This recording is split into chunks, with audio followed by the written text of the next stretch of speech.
আচ্ছা তোমরাই বলো তো, সকাল বা সন্ধে চায়ের সাথে যদি এরকম বেশ একটা মুখরোচক কুড়মুড়ে জিনিস হয় তাহলে কীরকম হবে। তো চলো তাড়াতাড়ি বানিয়ে ফেলি। এখানে প্রথমেই আমি দুটো পেঁয়াজকে ভালো করে খোসাটা ছাড়িয়ে নেবো, আর তারপরে পরিষ্কার করে সুন্দর করে এটা আমি পাতলা পাতলা সরু সরু করে কাটবো, ঠিক যেরকমটা দেখতে পাচ্ছ। তোমরা চাইলে আরও পাতলাভাবে কাটতে পারো, তো আমি এরকমই পেরেছি। তো এখানে আমার পেঁয়াজ দুটো কাটা হয়ে গেছে।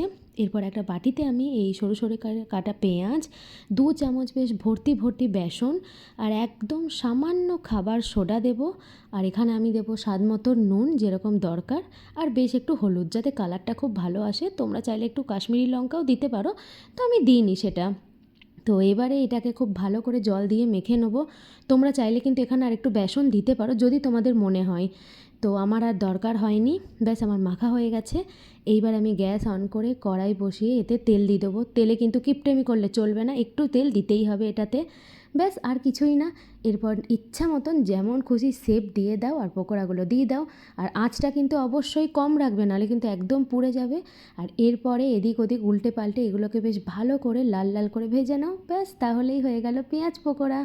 আমার তো ভীষণ ভালো লাগে, তোমাদের কেমন লাগে অবশ্যই জানিও কিন্তু। ব্যাস এরপর পেঁয়াজ পকোড়াগুলোকে তুলে নাও, আর ইচ্ছা মতন যেরকম তোমরা চাও সেরকমভাবে সাজিয়ে নিও। আর অবশ্যই জানিও এটা তোমাদের কেমন লাগে। ভালো লাগলে অবশ্যই একটা লাইক, শেয়ার আর সাবস্ক্রাইব করতে কিন্তু ভুলবে না।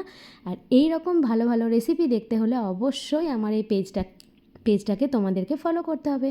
তো চলো টাটা, ভালো থাকবে।